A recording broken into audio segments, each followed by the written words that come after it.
Hi, once again, welcome back to my YouTube channel. So this is Steffi. Again, OETയുടെ another speaking സെക്ഷനുമായിട്ടാണ് വന്നിരിക്കുന്നത്. പക്ഷേ ഇന്ന് ഞാനല്ല, എൻ്റെ ഒരു ഫ്രണ്ട് OETയുടെ തന്നെ ട്യൂട്ടറാണ്. അപ്പം പുള്ളിക്കാരിയുടെ വാക്കുകളിലൂടെ നമുക്ക് നോക്കാം എങ്ങനെയൊക്കെ നമുക്ക് OET സ്പീക്കിംഗ് കുറച്ചും കൂടെ ഇമ്പ്രൂവ് ചെയ്യാമെന്ന്. Welcome to OET speaking. അപ്പോൾ ഇന്ന് ഞാൻ OET സ്പീക്കിങ്ങിനെ പറ്റിയാണ് ഡീൽ ചെയ്യുന്നത്. OET സ്പീക്കിംഗ് എന്ന് കേൾക്കുമ്പം എല്ലാവർക്കും ഒരു ഡൗട്ടുണ്ട്, എന്തൊക്കെ ടോപ്പിക്സാണ് ഇതിനകത്ത് വരിക, പേഷ്യൻ്റായിട്ട് ആക്ട് ചെയ്യുമ്പം എങ്ങനെയൊക്കെയാണ് നമ്മൾ അതിന് റെസ്പോണ്ട് ചെയ്യുക, നമ്മൾ നേഴ്സ് ആകുമ്പം എന്തൊക്കെയാണ് നമ്മൾ തിരിച്ച് ആൻസർ ചെയ്യുക. സോ ഒരുപാട് ക്വസ്റ്റ്യൻസും അതുപോലെ തന്നെ ഒരുപാട് ഡൗട്ട്ഫുൾ ആയിട്ടുള്ള കാര്യമാണ് OET സ്പീക്കിംഗ്.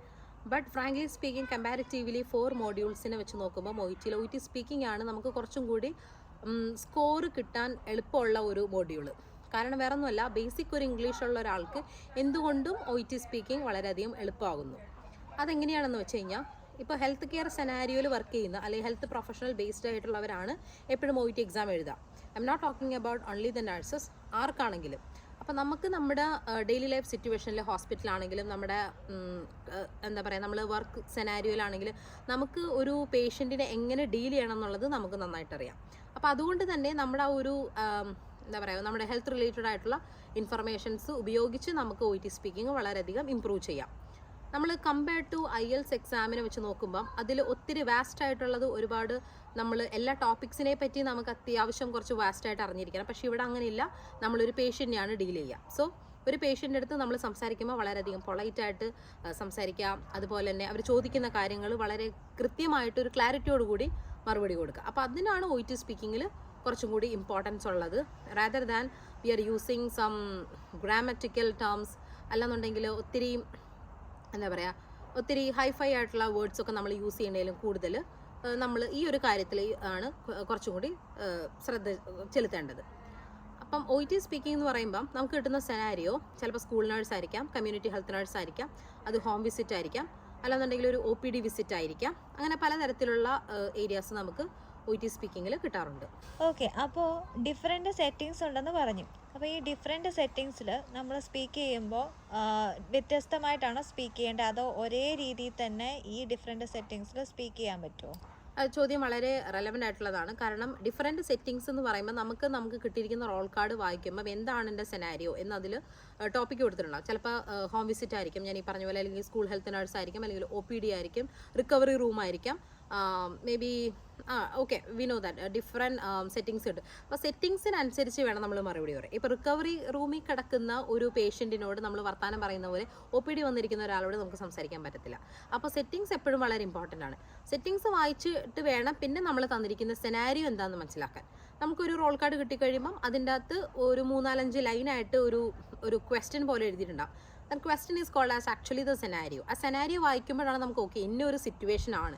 പിന്നെ ആ സിറ്റുവേഷൻ ബേസ് ചെയ്തിട്ട് നമുക്ക് അതിനകത്ത് കുറേ ടോപ്പിക്സ് തന്നെയാണ്. For example, assure the patient, ask the name of the patient, അല്ലെങ്കിൽ കൺസോൾ ദ പേഷ്യൻറ്റ്, അങ്ങനെ ഒത്തിരി കാര്യങ്ങളുണ്ടാവും. അല്ലെങ്കിൽ explain the pain level of the patient, അങ്ങനെ ഒരുപാട് കാര്യങ്ങൾ നമുക്ക് തന്നിട്ടുണ്ടാവും. അപ്പോൾ എപ്പോഴും സെനാരിയോ വളരെ ഇമ്പോർട്ടൻ്റ് ആണ്.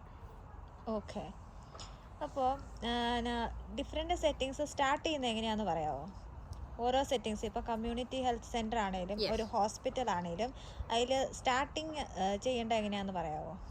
ഇപ്പോൾ നമുക്കൊരു ഹോസ്പിറ്റലാണ്, ഫോർ എക്സാമ്പിൾ വാർഡിൽ കിടക്കുന്ന ഒരു പേഷ്യൻ്റ് ആണെങ്കിൽ, നമുക്കിപ്പോൾ ഒരു നഴ്സ് വാർഡിലേക്ക് കിടന്നു വരുമ്പോൾ നമുക്കറിയാം വാർഡിൽ കിടക്കുന്ന പേഷ്യൻ്റ് നമുക്ക് ഓൾറെഡി അറിയാവുന്നതാണ്. ഇറ്റ് മീൻസ് ആക്ച്വലി നോൺ കേസാണ്. അപ്പോൾ നമുക്കിപ്പോൾ പേഷ്യൻറ്റിൻ്റെ പേരറിയാം എങ്കിൽ, ഇപ്പോൾ ഫോർ എക്സാമ്പിൾ പേഷ്യൻ്റെ പേര് ടോം എന്നാണെങ്കിൽ നമുക്ക് hello good morning Tom, are you okay, how are you feeling now എന്ന് വേണമെങ്കിൽ നമുക്കത് സ്റ്റാർട്ട് ചെയ്യാം. ഇനി പേഷ്യൻ്റെ പേര് അവിടെ അറിയില്ല എന്നുണ്ടെങ്കിൽ hello good morning, how are you, for my proper identification, അല്ലെങ്കിൽ for my correct documentation, whether I M talking to the right person, let me know your name, വേണമെങ്കിൽ നമുക്ക് അങ്ങനെയും സ്റ്റാർട്ട് ചെയ്യാം. ഇനി അതേസമയം OPDയിൽ വരുന്ന പേഷ്യൻ്റ് ആണെങ്കിൽ അത് കംപ്ലീറ്റ്ലി നമുക്ക് മിക്കപ്പോഴും അൺനോൺ കേസ് ആയിട്ടാണ് വരിക. അപ്പോൾ അവിടെ പേഷ്യൻറ്റിൻ്റെ പേരുണ്ടാവില്ല. അങ്ങനെയാണെങ്കിൽ നമുക്ക് ഡയറക്റ്റ്ലി ചോദിക്കാം, may I know your name, അല്ലെങ്കിൽ let me know your name, അല്ലെങ്കിൽ വാട്ട്സ് യുവർ നെയിം, നമുക്ക് വേണമെങ്കിൽ അങ്ങനെയും ചോദിക്കാം. പിന്നെ സ്കൂൾ ഹെൽത്ത് നഴ്സിലാണെങ്കിൽ ഇപ്പോൾ നമുക്കവിടെ സ്റ്റുഡൻറ്റിൻ്റെ പേര് നമുക്ക് മെൻഷൻ ചെയ്തിട്ടുണ്ടെങ്കിൽ നമുക്ക് സ്റ്റുഡൻറ്റിൻ്റെ പേരോട് ചോദിക്കാം. ഇപ്പോൾ എല്ലാ സെറ്റിങ്സിലും നമുക്ക് ഈ നെയിം ഐഡൻറ്റിഫിക്കേഷൻ എന്ന് പറയുന്നത് ഇമ്പോർട്ടൻ്റ് ആയിട്ടുള്ളൊരു കാര്യമാണ്. നമ്മുടെ മുന്നിൽ വന്നിരിക്കുന്ന ആൾ ആരാണെന്ന് അറിഞ്ഞുകൊണ്ട് വേണം നമ്മൾ സംസാരിക്കാൻ. പേര് തന്നിട്ടുണ്ടെന്നുണ്ടെങ്കിൽ നമുക്ക് പേര് വിളിച്ച് സംസാരിക്കാം, ഇല്ലാന്നുണ്ടെങ്കിൽ നമുക്ക് ഡയറക്റ്റ് അവരോട് ചോദിക്കാം, അതിൽ തെറ്റൊന്നുമില്ല. ഇപ്പോൾ വാർഡിൽ കിടക്കുന്ന പേഷ്യൻറ്റിനോട് പേര് ചോദിക്കും, നമുക്ക് ഫോർ മൈ ബെറ്റർ കൺഫർമേഷൻ അല്ലെങ്കിൽ for my proper documentation with I M talking to the right patient എന്ന് പറഞ്ഞിട്ട് നമുക്ക് അവരോട് നമ്മുടെ പേര് ചോദിക്കാം.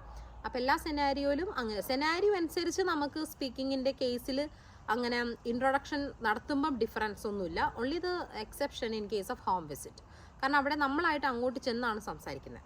അപ്പോൾ നമ്മളവരോട് പറയണം I'm a nurse near by the community health centre, അല്ലെങ്കിൽ you can mention your name. For example you can say I'm Fami, I'm the community health nurse working near by the community health centre. So today I'm here to start the insulin because of എന്താണ് പേഷ്യൻ്റെ case എന്ന് വെച്ചാൽ അതുപോലെ mention ചെയ്യാം. ബാക്കി എല്ലാ സിനാരിയോയിലും നമുക്ക് introduction പറയുമ്പം അതിനകത്ത് വ്യത്യാസങ്ങളൊന്നുമില്ല. Just only the thing is that we have to mention, we have to remember, we have to identify the patient as per the name. That's all. Okay.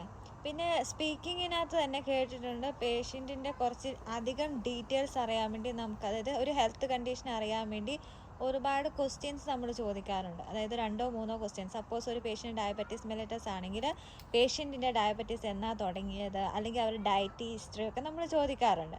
അപ്പം അങ്ങനെ നമുക്ക് കോമൺ ആയിട്ട് ചോദിക്കാൻ പറ്റുന്ന കുറച്ച് ചോദ്യങ്ങളുണ്ടാവുമോ? ഇപ്പോൾ ഈ ഒരു ക്വസ്റ്റിന് ആൻസർ പറയുന്നതിന് മുന്നേ എനിക്കൊരു കാര്യം പറയാമെന്ന് വെച്ചാൽ, OT സ്പീക്കിംഗ് എന്ന് പറയുന്നത് അവർ അസസ് ചെയ്യുന്നത് ജസ്റ്റ് ഓൺലി ഫോർ 5 minutes. അപ്പം നമുക്ക് കിട്ടിയിരിക്കുന്ന ഇൻ്റർലോക്യൂട്ടർ ചിലപ്പോൾ ഒത്തിരി സംസാരിക്കുന്ന ആളായിരിക്കും, ചിലവർ ഒത്തിരി സംസാരിക്കില്ല. അവർ ജസ്റ്റ് ആ ഒരു ക്വസ്റ്റ്യൻ ചോദിക്കും, അവർ അതിൻ്റെ എസ് ഓർ നോ മാത്രം ആൻസർ പറയുന്നതായിരിക്കും.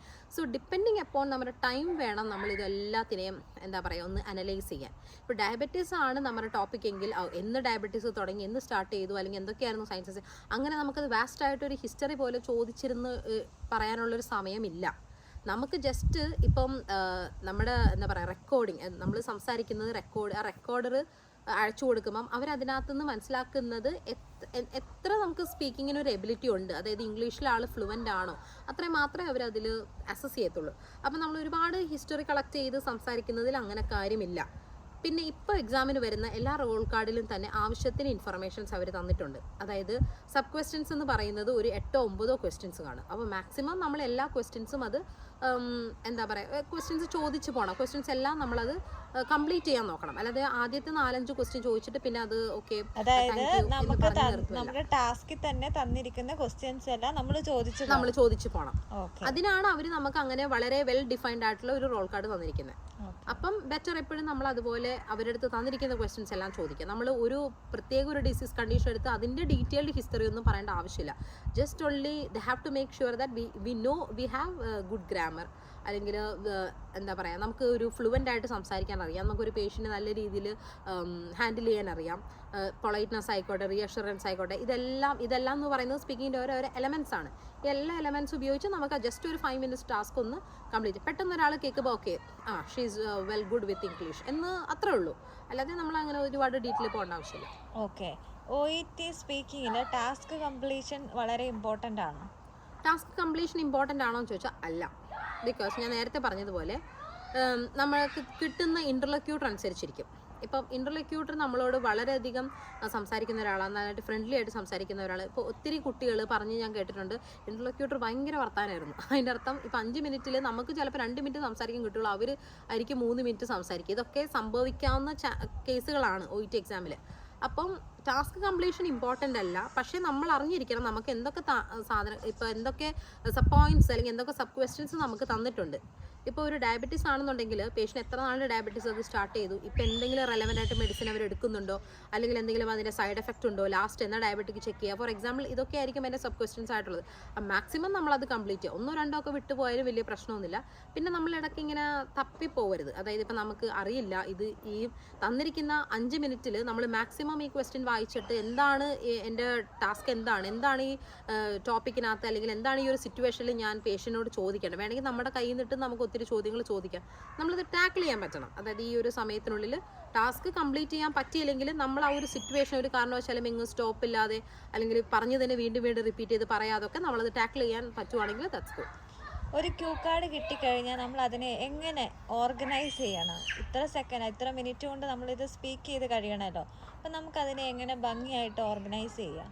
ഒരു ക്യൂ കാർഡ് കിട്ടിയാൽ ഫസ്റ്റ് നമ്മൾ ആദ്യം നോക്കേണ്ടത് നമ്മൾ അതിൻ്റെ സെനാരിയോ നോക്കണം. അതായത് ഏത് സിറ്റുവേഷനിലാണ്. ഫോർ എക്സാമ്പിൾ അത് OPD ആണോ, അല്ലെങ്കിൽ അത് ഹോസ്പിറ്റൽ വാർഡാണോ, അല്ലെങ്കിൽ ഇപ്പോൾ ഇനി ഡിസ്ചാർജ് ടൈമാണോ, റിക്കവറി റൂമാണോ, ഏത് സെനാരിയോ എന്നുള്ളത് നമ്മൾ ആദ്യം മനസ്സിലാക്കാം. അപ്പോൾ നമ്മൾ ഈ പറഞ്ഞ പോലെ എല്ലാം ഹെൽത്ത് കെയർ പ്രൊഫഷണൽ ആയതുകൊണ്ട് നമ്മൾ ഹോസ്പിറ്റലിൻ്റെ എല്ലാ ഭാഗത്തും കൂടിയും പോയിരിക്കുന്നുണ്ട്. ഫോർ എക്സാമ്പിൾ ഇപ്പോൾ നഴ്സസിനാണെങ്കിൽ എല്ലാ ഡിഫറെൻറ്റ് ഏരിയാസ് നമുക്കറിയാം. റിക്കവറി റൂം, OPD, അല്ലെങ്കിൽ ഹോസ്പിറ്റൽ വാർഡ്, പിന്നെ സ്കൂൾ ഹെൽത്ത് നഴ്സ് കമ്മിറ്റി, നമുക്ക് എല്ലാ സെനാരിയോ നമുക്കറിയാവുന്നതുകൊണ്ട് തന്നെ ഏത് സെനാരിയോയിലാണ് ഞാനിവിടെ പേഷ്യനോട് സംസാരിക്കേണ്ടതെന്നുള്ളതിനെ പറ്റി നമുക്കൊരു അവബോധം ഉണ്ടാവണം. പിന്നെ അത് കഴിഞ്ഞതിന് ശേഷം നമ്മൾ ആ സിറ്റുവേഷൻ വായിക്കാം. എന്താണ് തന്നിരിക്കുക. ഇപ്പോൾ കമ്മ്യൂണിറ്റി ഹെൽത്ത് നഴ്സാണ്, അല്ലെങ്കിൽ ഇപ്പോൾ ഒരു സ്കൂൾ ഹെൽത്ത് നഴ്സാണ്. ഒരു കുട്ടി ചിലപ്പോൾ ഓവർ വെയിറ്റ് ആയിരിക്കും. അത് ചെക്ക് ചെയ്യാൻ വേണ്ടിയിട്ട് ക്ലാസ് ടീച്ചർ പറഞ്ഞിട്ടായിരിക്കും ചിലപ്പോൾ ആ സ്കൂളിൽ അന്ന് പ്രസൻ്റ് ആയിട്ടുണ്ടായിരിക്കാം. എന്താണ് സിറ്റുവേഷൻ എന്നുള്ളതും നമ്മുടെ മൈൻഡിൽ വെക്കുക. അതിനകത്ത് തന്നിരിക്കുന്ന ആ ഒരു നമ്മുടെ സെനാരിയോയിൽ ചില കാര്യങ്ങളൊക്കെ അവർ ഇമ്പോർട്ടൻ്റ് ആയിട്ട് മെൻഷൻ ചെയ്തിട്ടുണ്ടാകും. ചിലപ്പോൾ പേഷ്യൻ്റെ പേരുണ്ടാവും. ഇപ്പം ഞാൻ പറഞ്ഞ നമുക്ക് ഈ ഒരു സെനാരിയോ എടുക്കാം. ഓവർ വെയിറ്റ് ആയിട്ടുള്ള ഒരു ചൈൽഡിന് ഒബേസിറ്റി ആണ്. അപ്പോൾ അതിൻ്റെ ഒരു ഹെൽത്ത് എഡ്യൂക്കേഷൻ കൊടുക്കാൻ വേണ്ടി ഒരു സ്കൂൾ ഹെൽത്ത് നഴ്സ് വന്നു എന്ന് വിചാരിക്കാം. അങ്ങനെയാണെങ്കിൽ കുട്ടിയുടെ വെയിറ്റ് എത്രയാണ്, ചിലപ്പം അവിടെ BP എത്രയാണ്, വൈറ്റൽ സൈൻസ് എത്രയാണ്, എത്ര നാളായിട്ട് കുട്ടി ഒബേസ് ആണ്, ചിലപ്പോൾ ക്ലാസ്സിൽ പഠിക്കുന്ന ഡിവിഷൻ ഏതാണ്, ഇങ്ങനെ കാര്യങ്ങളൊക്കെ അതൊക്കെ കുറച്ച് ഡീറ്റെയിൽ ആയിട്ടുള്ള കാര്യങ്ങളൊക്കെ തന്നിട്ടുണ്ടാകും. സോ അതെല്ലാം നമ്മളൊന്ന് അണ്ടർലൈൻ ചെയ്ത് വെക്കാം. 5 മിനിറ്റ്സ് നമുക്കുള്ളൂ. ഈ 5 മിനിറ്റ്സിൽ നമ്മൾ സിനാരിയോ മൊത്തത്തിൽ നമ്മളൊന്ന് ഗ്രാസ്പ് ചെയ്യണം. അതുകൊണ്ട് ഇത് ഇമ്പോർട്ടൻ്റ് ആയിട്ടുള്ള കാര്യങ്ങൾ നമ്മൾ ജസ്റ്റ് ഒന്ന് അണ്ടർലൈൻ ചെയ്ത് വെക്കുക നമ്മുടെ ഒരു മെമ്മറിക്ക് വേണ്ടി. പിന്നെ താഴത്തോട്ടുള്ള സബ് പോയിന്റ്സ് വായിക്കുക. ചില സബ് പോയിന്റ്സ് അല്ലെങ്കിൽ സബ് ക്വസ്റ്റ്യൻസ് നമുക്ക് കാണുമ്പോൾ അത് ഒരുപോലെ തോന്നും. ഫോർ എക്സാമ്പിൾ റീഅഷ്വർ ദ പേഷ്യൻറ്റ്, പിന്നെ അതുപോലെ തന്നെ കൺസോൾ ദ പേഷ്യൻറ്റ്, പിന്നെ വേറെ എനിക്ക് ചോദിക്കും ask about the detail history of the patient, ask about the present condition. ഇങ്ങനെയൊക്കെ തരുമ്പോൾ അത് ചിലപ്പോൾ നമുക്ക് നോക്കുമ്പോൾ എല്ലാം ഒരേപോലത്തെ ക്വസ്റ്റ്യൻ ആയിരിക്കും. സോ നമ്മൾ തന്നെ സ്വന്തമായിട്ട് അതൊന്ന് ഓർഗനൈസ് ചെയ്യണം. എന്തൊക്കെയാണ് എനിക്കിവിടെ ചോദിക്കേണ്ടത്. അതായത് തന്നിരിക്കുന്ന ആ ഒരു ഇതിൽ ക്വസ്റ്റ്യൻസിൽ നമ്മളൊന്ന് ഫ്ലെക്സിബിൾ ആവുക. എനിക്ക് ഇന്നത് ചോദിക്കാൻ പറ്റും. എന്നിട്ട് അതിൽ ഇമ്പോർട്ടൻ്റ് ആയിട്ടുള്ള നമുക്ക് തോന്നുന്ന ക്വസ്റ്റ്യൻസ് മാത്രം ജസ്റ്റ് ഒന്ന് ടിക്ക് ചെയ്യുക. പിന്നെ നമുക്ക് ബാക്കി നോർമലി ഒരാളോട് സംസാരിക്കുന്ന പോലെ തന്നെ നമുക്ക് സ്റ്റാർട്ട് ചെയ്യാം. അത്രേ ഉള്ളൂ. ഓക്കെ, എല്ലാവർക്കും കുറച്ചും കൂടെ സ്പീക്കിങ്ങിനെ കുറിച്ച് കുറച്ചും കൂടെ ഡീറ്റെയിൽ ആയിട്ട് മനസ്സിലായെന്ന് വിചാരിക്കുന്നു. നിങ്ങളുടെ സംശയങ്ങൾ, നിങ്ങൾക്ക് ഇതിനകത്തുനിന്ന് ഇനിയും സംശയങ്ങളുണ്ടെങ്കിൽ കമൻ്റ് ആയിട്ട് ഇടുവാണെങ്കിൽ അത് അടുത്ത ക്ലാസ്സിൽ ഡിസ്കസ് ചെയ്യുന്നതായിരിക്കും. അപ്പോൾ എല്ലാവർക്കും താങ്ക് യു.